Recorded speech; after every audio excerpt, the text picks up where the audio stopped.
Basic मकसद ये होता है कि आप दुश्मन को बगैर सामने आए निशाना बना सकें। इसके सामने एक पिस्तौल, टॉर्च, लेजर और कैमरा लगा होता है और इधर एक LCD स्क्रीन है।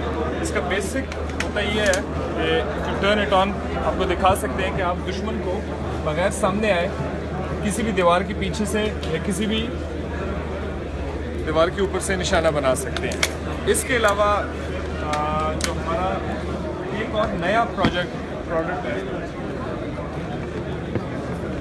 वो है लाइट स्नाइपर राइफल। ये basically bolt action sniper rifle है। ये दुश्मन को 1000 मीटर के साथ पिन पॉइंट एक्यूरेसी के साथ लिए निशाना बनाने के लिए इस्तेमाल होती है। इसके अंदर 26 इंचेस की एक मैच बैरल है, 14 मैग्निफिकेशन स्कोप लगी हुई है, 20 MOA रेल है।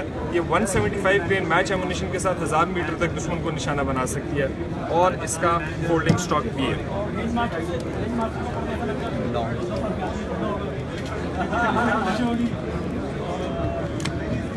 इसके अलावा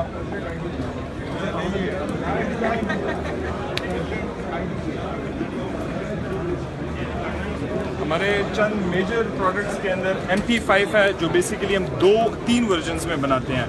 एक MP5 P3 और A2 है। P3 comes with retractable stock. ये 9x19 इसकी चेंबर होता है। रेट ऑफ फायर इसका 850 rounds per minute and you can reach out to 100 metres with it.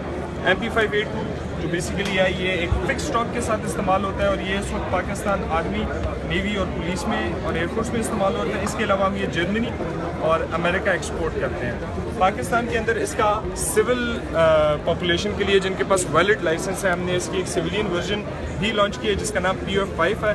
ये बेसिकली जो भी पिस्टल लाइसेंस जिसके पास वैलिड हो उसको ये पिस्टल रखने की इजाज़त है।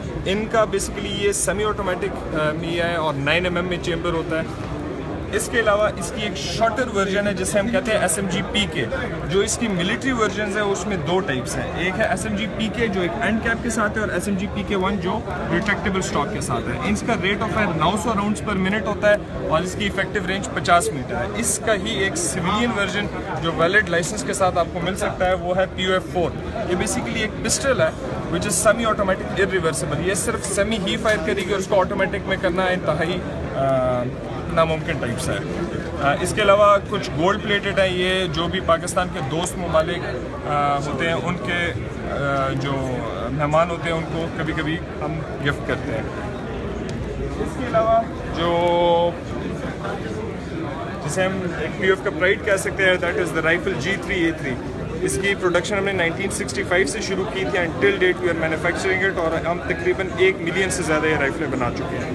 इस राइफल की मॉडिफाइड फॉर्म जो है वो G3M है जो basically is a dolled up version of the same rifle. आप इस पे optics, UVGL, IR laser, IR torch और विजिबल लेज़र और विजिबल टॉर्च लगा सकते हैं और इसके अलावा इसके सामने मजल ब्रेक लग चुका है जिसकी वजह से इसका रिकॉइल कम होता है। इसकी एक नई वर्जन है G3S। ये G3 is a conventional warfare की राइफल, लेकिन क्लोज क्वार्टर्स कॉम्बैट में इसकी लेंथ की वजह से एक मसला आता था।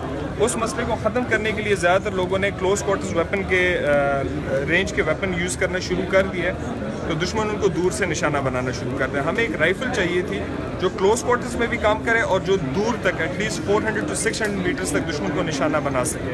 उसके लिए हमने G3S डेवलप की है। ये बेसिकली इट कम्स विद 300 और 350 mm barrel length depending on the requirement. आप इस पर ऑप्टिक्स रख सकते हैं। It is small enough to be use.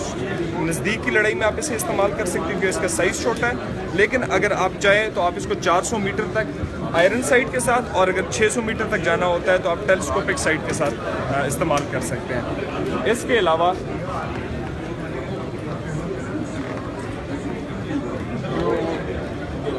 हमारी सिविलियन पॉपुलेशन जो वैलिड लाइसेंस रखती है जिनको हुकूमत ने अलाउ किया हुआ है उसके लिए हमने एक राइफ़ल बनाई है जो 308 कैलिबर में है जिसका नाम है 308 स्पोर्टर। इसकी barrel length as per Pakistan के कानून के तहत हमने 20 इंच रखी और ये सेमी ऑटोमेटिक इरिवर्सिबल है, मीन्स कि ये सिर्फ सेमी ऑटोमेटिक फायर करती है।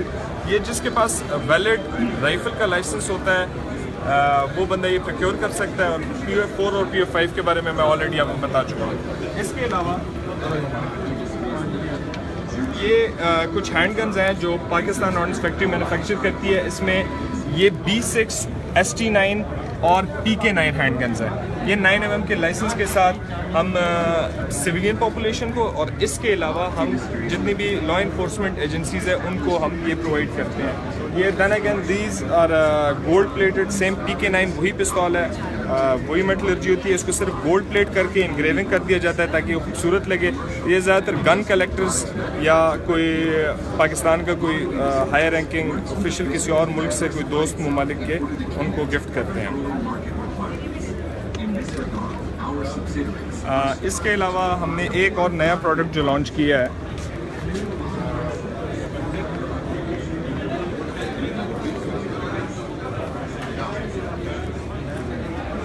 और थोड़ा रश है वो मैं आपको इसके बाद दिखाता हूँ। हम आ जाते हैं मिलिट्री इक्विपमेंट में। मोटर्स बेसिकली दुश्मन को एक हाई एंगल से निशाना बनाने के लिए इस्तेमाल होते हैं। मिसाल के तौर पे जहाँ LOC की टेरेन है, पहाड़ है, वहाँ से आप डायरेक्ट फायर नहीं कर सकते। किसी दुश्मन को आपने पहाड़ के पीछे जो छुपा हुआ है उसको निशाना बनाने के लिए हम मोटर्स इस्तेमाल करते हैं। मोटर्स हम 3 कैलिबर्स में बनाते हैं, 120, 81 और 60 mm। हर कैलिबर में हम हाई एक्सप्लोसिव और ट्रेनिंग राउंड्स बनाते हैं। इसके अलावा हम मोटर्स में ही इल्यूमिनेटिंग राउंड होते हैं ताकि अगर दुश्मन रात को हमला करे तो हम इस मोटर को आसमान में फायर करके ये एक फ्लेयर छोड़ देता है जो पूरे इलाके को रोशन कर सकता है ताकि हम दुश्मन को रात की तारीकी का जो फ़ायदा उठा रहे हैं उसको हम निशाना बना सकें। इसके अलावा हम हैंड ग्रेनेड्स, स्मोक ग्रेनेड्स बनाते हैं जो बेसिकली आप जब फेंकते हैं तो वो स्मोक छोड़ देती है। फ्रैग ग्रेनेड्स हम बनाते हैं, अगर हम फेंक दें तो एक ख़ास दायरे के अंदर दुश्मन को मार या ज़ख्मी कर सकती है। इसके अलावा हम आर्टिलरी एमुनेशन बनाते हैं। जब आपने दुश्मन को दूर निशाना करना हो तो आप ज़्यादातर आर्टिलरी इस्तेमाल करते हैं। आर्टिलरी एमुनेशन पे हमारे पास एक बहुत बड़ी रेंज है जिसमें 25 पाउंडर, 105, 130, 122 और 155 इस्तेमाल किए जाते हैं। ये दुश्मन को लेट से from pretty close range up to 30 kilometre range तक हम उनको निशाना बना सकते हैं। ये शल इतनी प्रिसीजन के साथ हम किसी भी दुश्मन में गिरा सकते हैं कि मिसाल के तौर पे एक लेट से ये बूथ जितना है इसके अंदर हम एक शल 30 किलोमीटर दूर से लैंड कर सकते हैं। इसके अलावा हमने एक एग्जिस्टिंग 12.7 टैंक एमुनेशन में आपको दिखा दूँ।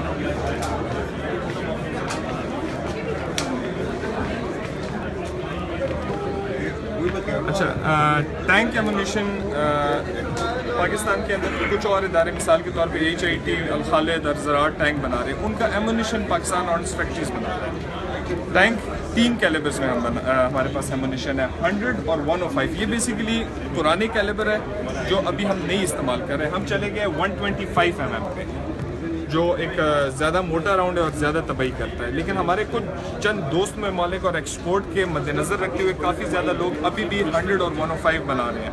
तो जो दोस्त ममालिक हैं उनको हम अभी भी 100 और 105 की सेल करते हैं और जब उनकी रिक्वायरमेंट हो 125 भी सेल करते हैं। टैंक के हर कैलिबर के एमुनेशन में हम 2 किस्म के एमुनेशन बनाते हैं। एक बनाते हैं हाई एक्सप्लोसिव और एक ये जो नोकीली सी चीज़ आप देख रहे हैं ये है APFS-DS राउंड। ये बेसिकली जो नोकीली सी चीज़ है ये टंगस्टन कार्बाइड का पेनिट्रेटर होता है जो एक बहुत हैवी किस्म का मेटल है।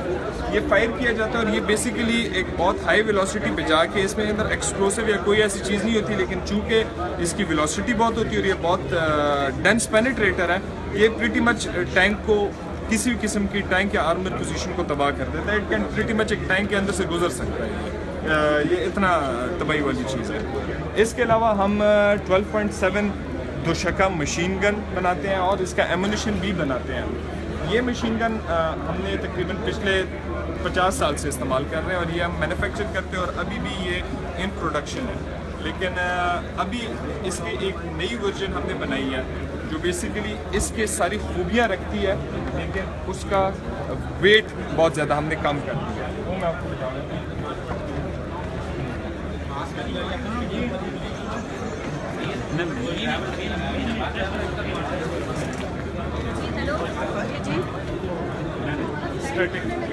अच्छा, ये बेसिकली सेम वही काम करता है। ये हमने पाकिस्तान में इंडिजिनसली बनाया है। ये कम से कम उसके वेट के आधे है। रेंज, पेनिट्रेशन और उस हर चीज़ के लिहाज से ये वही काम कर सकता है जो वो 12.7 करता है, लेकिन बाकी इसके अंदर इम्प्रूवमेंट बहुत ज़्यादा है। रिलायबिलिटी के लिहाज से बहुत ज़्यादा अच्छा हो गया है, एक्यूरेसी इसकी बेहतर हो गई है और वेट बहुत ज़्यादा रिड्यूस हो गया है। That's it.